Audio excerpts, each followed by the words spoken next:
नमस्कार।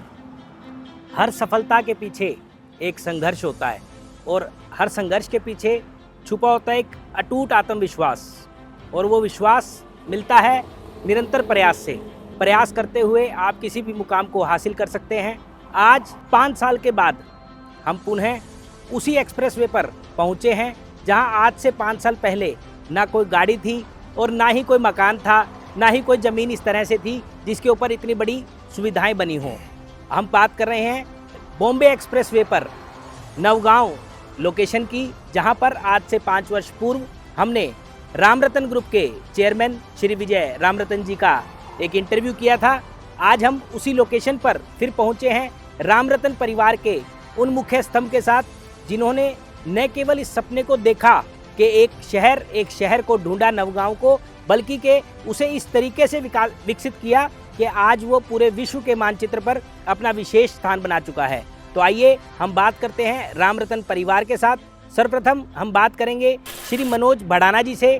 आप रामरतन ग्रुप के ही समूह डालमिया रामरतन ग्रुप के पार्टनर भी हैं और रामरतन ग्रुप की वह हिस्सा हैं जो कि न केवल चीज़ों को उचित तरीके से करवाने पे ध्यान देते हैं, बल्कि के हर निवेशक को अपने परिवार की तरह ग्रुप से विस्तृत रूप से चर्चित भी करते हैं और साथ ही साथ उसकी मूलभूत आवश्यकताओं का भी ध्यान रखते हैं। मनोज जी, आपका बहुत बहुत स्वागत।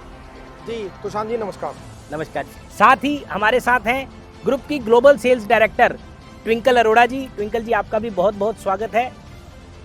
और अब बारी उन शख्स की जिनके कारण आज ये नवगांव पूरे विश्व के मानचित्र पर आया है, रामरतन ग्रुप के चेयरमैन आदरणीय श्री विजय रामरतन जी का। आपका बहुत बहुत स्वागत। तो आज हम बात की शुरुआत करेंगे मनोज जी से, जो कि रामरतन ग्रुप के सभी लीगल एस्पेक्ट्स को, लैंड को पूरी तरह से क्लियर करवाने में, लैंड को ढूंढने में आपका बड़ा विशेष महत्वपूर्ण योगदान ग्रुप के साथ हमेशा से रहता है। तो मनोज जी, मेरा आपसे पहला सवाल कि कोई भी लैंड जिसे कोई भी डेवलपर चुनता है, उसकी पहचान किस तरह से की जानी चाहिए या किस तरह से की जाती है कि वो लैंड उपयुक्त लैंड बनती है और नवगांव बन पाती है?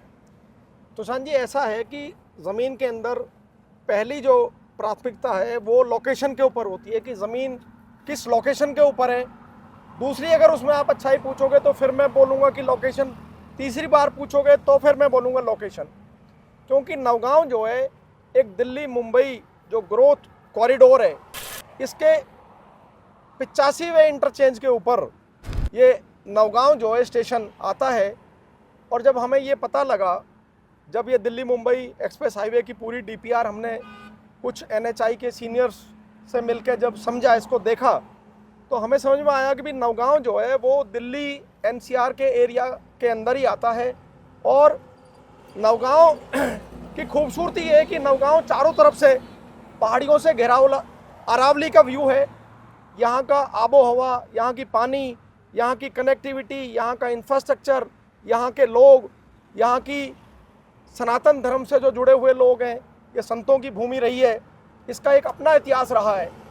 और नवगांव जो है, जैसे दिल्ली के बारे में हम सुनते हैं कि दिल्ली भी 9 बार उजड़ के फिर दिल्ली दोबारा से बसी है, ऐसे ही नवगांव का इतिहास है। नवगांव जो है वो राजस्थान का सिंह द्वार है और नवगांव भी 9 बार उजड़ के बसा हुआ है। तो यहाँ की ग्रोथ हमें समझ में आई, कनेक्टिविटी वाइज, इंफ्रास्ट्रक्चर वाइज। तो हम लोगों को लगा कि भी लोकेशन इससे शानदार हो नहीं सकती। जब हमने चारों तरफ देखा, सोनीपत, बहादुरगढ़, गाजियाबाद, नोएडा, तो हमें ये लोकेशन सबसे ज़्यादा अच्छी समझ में आई due to Delhi Mumbai express highway. बहुत बढ़िया। मेरा दूसरा सवाल कि एक निवेशक जो होता है वो मूल रूप से ऐसी क्या गलतियां करता है कोई भी ज़मीन को खरीदने में, जो कि बाद में उसके लिए बड़े परेशानी का सबक बनता है? जी, जैसे कि आपने कहा, अक्सर होता है कि लोगों को ज़मीन के बारे में, रेवेन्यू के बारे में जानकारियाँ नहीं होती।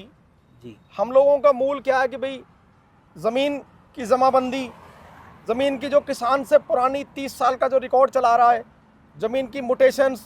कई बार क्या होता है कि ज़मीन मेरे नाम पे है, किसी दूसरे किसान का कब्जा है, ज़मीन में हिस्सेदारी होती है, पर्टिकुलर नंबर से है या नहीं है। तो इन सब चीज़ों की जानकारी लोकल लेवल पे तहसीलदार से, पटवारी से उसको वेरिफिकेशन करना।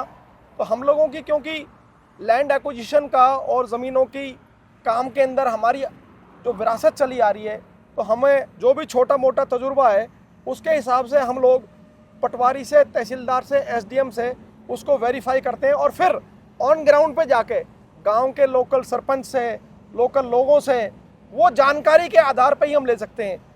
अब जैसे आपने कहा कि कोई भी ग्राहक आता है वो जनरली देखता है, कुछ लोग मिलके बताते हैं साहब ये ज़मीन है, तो ज़्यादा गहराई में कई बार नहीं जाता, तो वो फंस जाता है। छोटी छोटी बातें होती हैं कि जो ग्राउंड पे समझने की होती हैं, तो उन बातों को हम मूल रूप से समझते हैं और समझ के ही फिर आगे सारी सेवाएं ग्राहक को देते हैं। बहुत बढ़िया। इससे ये पता लगा कि राम रतन ग्रुप न केवल ज़मीन को ढूंढता है बल्कि कि उसका पूरा ड्यू डिलिजेंस करके अपने ग्राहकों तक उस ज़मीन को पहुंचाता है, जिससे कि उस ज़मीन पर कोई भी विवाद कभी भी देखने को नहीं मिलता है। मनोज जी, मेरा तीसरा सवाल कि एक निवेशक, आज एक धारणा बन चुकी है कि आपने मुझे कहा, मैंने कहा ठीक है, और मैंने लोकेशन पर भी नहीं गया, लेकिन राम रतन ग्रुप का प्रयास ये रहता है कि आप पहले लोकेशन पर जाइए, लोकेशन को देखिए, उसके बाद में हमसे मीटिंग कीजिए। तो लोकेशन को देखना क्यों जरूरी है?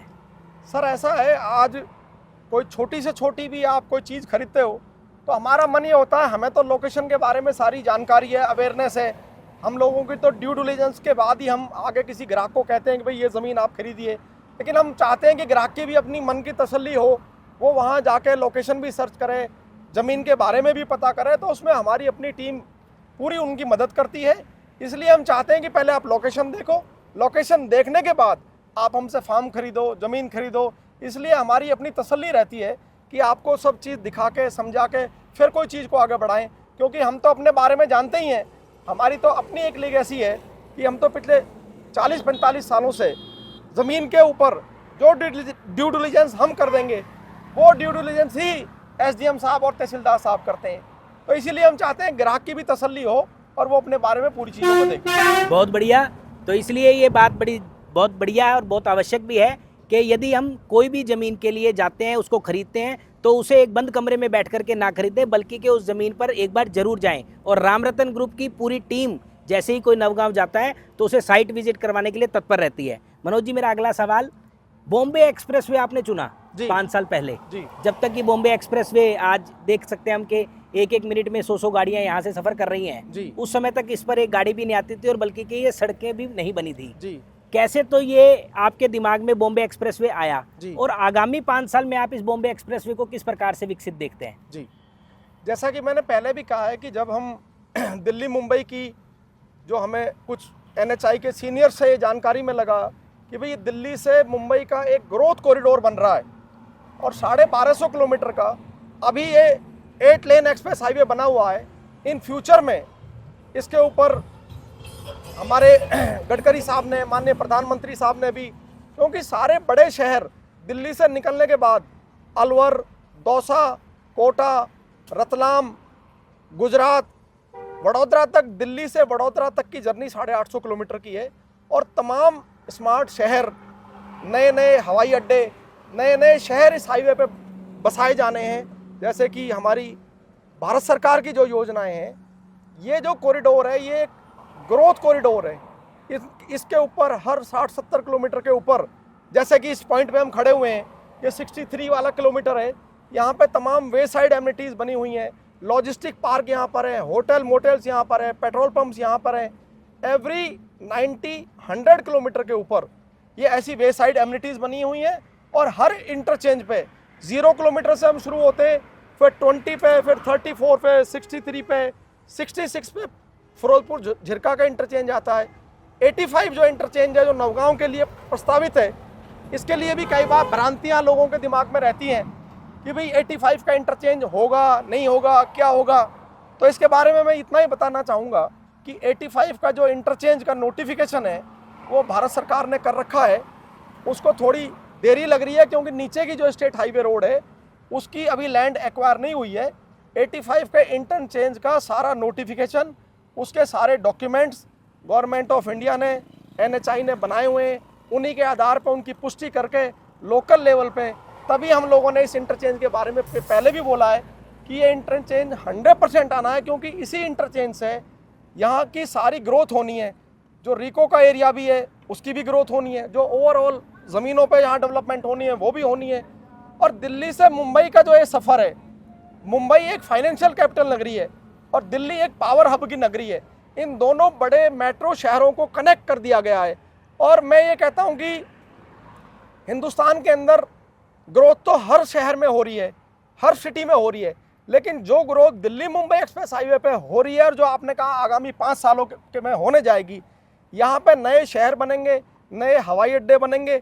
जैसे कि सरकार ने कहा है, भारत सरकार ने कहा है, माननीय मोदी साहब का विज़न है कि भी हमारा 2047 का जो भारत होगा वो विकसित भारत होगा और हमें दिल्ली और बम्बई को कनेक्ट हो जाएगा जितने भी बीच में शहर हैं। तो इस तरीके से बहुत ग्रोथ कॉरिडोर ये बनने जा रहा है आगामी 5 वर्षों में। पिछले 5 सालों में अगर बात कहें सुशांत जी, तो आज इस हाईवे का फुटफॉल ये है कि आज यहाँ जितने भी ये होटल मोटल्स बने हुए हैं, किसी एक होटल में भी बैठने के लिए जगह नहीं है। दिल्ली का आदमी जैसे ही उसको 2 दिन की हॉलिडे मिलती है तो वो यहाँ से जयपुर, उदयपुर, रणथंभौर, सरिस्का, सिलीसेट लेक, ये तमाम यहाँ ऐसे डेस्टिनेशन बने हुए हैं कि जिसमें आदमी दिल्ली मुंबई की तरफ चलता है। और दिल्ली के लोगों के अंदर एक जो वातावरण को लेके, एक जो पॉल्यूशन को लेके, एक जो एनवायरनमेंट को लेके जो एक भय होता है कि भाई दिल्ली राजधानी है, कैपिटल है, लेकिन यहाँ पॉल्यूशन भी है, यहाँ तमाम भी है। तो नौगांव का डेवलप होने का ये भी कारण रहा कि यहाँ की आबो हवा, यहाँ का पॉल्यूशन, यहाँ की एक्वाई, यहाँ की कनेक्टिविटी, यहाँ के लोग, और ये चारों तरफ से ऐसा एक समन्वय बैठा कि ये धरती माता का आशीर्वाद रहा। और रामरतन ग्रुप में पूरी मेहनत यहाँ पे करी है और लोगों को भी लाए हैं, उनकी भी यहाँ पे ग्रोथ हुई है, रामरतन ग्रुप की भी ग्रोथ हुई है। और इसी वजह से आगामी 5 वर्षों में तो इस हाईवे पे 4 चांद लग जाने। बहुत सुंदर। एक कहते हैं ना कि पावर और पैसा, ये 2 चीज़ अगर मिल जाएं तो कुछ भी कर सकती है। तो मनोज जी ने बताया कि पावर दिल्ली के पास है और पैसा मुंबई के पास है, और ये दिल्ली मुंबई एक्सप्रेसवे उस पावर और पैसे को जोड़ने का काम करेगी। तो निश्चित रूप से ये एक्सप्रेसवे आगामी 5 सालों में कुछ ना कुछ बड़ा ही करेगा और बहुत विकसित होकर के यहाँ मूलभूत सुविधाएं मिलेंगी। रामरतन ग्रुप ने नवगांव को चुना जी। नवगांव में फार्म कम्युनिटी को भी आपने बनाया, डेवलप किया, निवेशक आज यहाँ पहुँच रहे हैं जी। आप रामरतन ग्रुप का आगामी 5 साल की क्या योजनाएं देखते हैं? देखिए, रामरतन ग्रुप ने जैसे नवगांव को चुना, ऐसे ही रामरतन ग्रुप अब नवगांव के अंदर जो फार्म कम्युनिटी बनाई है, हम लोग थोड़ा आगे की तरफ भी चल रहे हैं। हम लोग बांदीकुई, जयपुर, दौसा, अब हमारा आगामी 5 वर्षों में नवगांव से लेके और जयपुर तक का जितना भी जो बीच के जो पॉइंट है, जैसे बांदीकुई एक बहुत बड़ा पॉइंट है, दौसा बांदीकुई में भी राजस्थान सरकार बहुत बड़ा एक यूआईटी बना दिया है। 12,000 बीघा में वहाँ पे भी एक नीमराना की तर्ज पे एक दूसरा इंडस्ट्रियल टाउनशिप बनने जा रहा है। राइजिंग राजस्थान के तहत माननीय प्रधानमंत्री साहब भी, माननीय राजस्थान के मुख्यमंत्री भजनलाल शर्मा भी और सभी कैबिनेट के मंत्रियों ने राइजिंग राजस्थान में ये प्रस्ताव रखा है कि भी जिस तरीके से जयपुर और दिल्ली को कनेक्ट कर दिया है और बांदीकुई से जो कानौता वाला स्टेज बन गया है, वहाँ पे तमाम रिको की योजनाएं, वहाँ पे न्यू इंडस्ट्रियल टाउन की योजनाएं, वहाँ पे न्यू रिजॉर्ट्स की और डेस्टिनेशन मैरिज के लिए जो योजनाएं चल रही हैं, तो रामरतन ग्रुप का विज़न है कि भी अब हम आगे की तरफ बढ़ें। हम नवगांव से दौसा, बांदीकुई, जयपुर की तरफ आगे बढ़ रहे हैं। बहुत बढ़िया। यानी कि बॉम्बे एक्सप्रेसवे पर रामरतन ग्रुप की आने वाले 5 वर्षों में अनेकों योजनाएं हमें देखने को मिलेंगी। एक टेक्निकल सवाल जी आपसे पूछना चाहूँगा, क्योंकि आपकी टेक्निकल नॉलेज बहुत बढ़िया है जी। और जिसका लाभ हमारे दर्शकों को जरूर मिलेगा कि बॉम्बे एक्सप्रेसवे न केवल दिल्ली अपितु आसपास के जैसे नोएडा जैसे क्षेत्रों से भी जुड़ता जा रहा है, वो चाहे कनॉट प्लेस हो, चाहे यूया 2 हो, चाहे नोएडा हो, तो वो क्या ऐसा क्या माया जाल, सड़कों का जाल है जिसके माध्यम से बॉम्बे एक्सप्रेसवे जुड़ाव कर रहा है? तुषार जी, ऐसा है जैसे दिल्ली के चारों तरफ से केएमपी, कुंडली, मानेसर, पलवल, जो दिल्ली का ये आउटर पेरिफेरल रोड बना हुआ है, तो अभी सोनीपत का आदमी मानेसर आ सकता है, मानेसर का आदमी पलवल जा सकता है, पलवल का आदमी सोनीपत जा सकता है। लेकिन दिल्ली मुंबई को जब NHI ने बनाया तो उन्होंने गुड़गांव से दिल्ली मुंबई की जर्नी शुरू कर दी। तो भौंडसी सोहना रोड से, गुड़गांव सोहना रोड पे भौंडसी वाले पॉइंट से, जहाँ से हम NHI का 0 किलोमीटर काउंट करते हैं, बेसिकली दिल्ली मुंबई की शुरुआत भौंडसी के उस 0 किलोमीटर से है। लेकिन इसमें हुआ क्या था कि बाद में फिर हमारा जितना भी सिविल लाइंस का, नॉर्थ का, नोएडा का, ये जो एरिया था फरीदाबाद का, इस एरिया को तो राजीव चौक तक, गुड़गांव तक पहुंचने में ही आधा पौना 1 घंटा लगता था। तो उन लोगों ने फिर अपनी आगे डिमांड रखी, तो फिर माननीय मंत्री जी के माध्यम से ये बात हुई कि जो आश्रम चौक है, जहाँ पे NE3 जो दिल्ली मुंबई एक्सप्रेस हाईवे का स्टार्टिंग पॉइंट अभी बना दिया है, और वहीं से मेरठ तक की यात्रा शुरू होती है। तो दिल्ली देहरादून, दिल्ली मेरठ और सराय काले खां आश्रम चौक से नोएडा वाले लोग भी, फरीदाबाद वाले लोग भी 65 किलोमीटर की यात्रा से 20वें किलोमीटर पे आ जाते हैं, जहाँ पे दिल्ली मुंबई DND और KMP का इंटरचेंज बना हुआ है, और वहाँ से फिर हम दिल्ली मुंबई की तरफ आगे बढ़ते हैं। तो बेसिकली नोएडा, मेरठ, फरीदाबाद, गाजियाबाद, सोनीपत, बहादुरगढ़, अब जो UR2 आपने बनाया, UR2 से सारा अशोक विहार, प्रीतमपुरा, द्वारका, गुड़गांव का जितना भी वेस्ट का एरिया है, वो सारा UR2 से होता हुआ दिल्ली मुंबई पे वाटिका चौक पे आके मर्ज करेगा, और वाटिका चौक से फिर हम दिल्ली मुंबई पे चढ़ जाएंगे।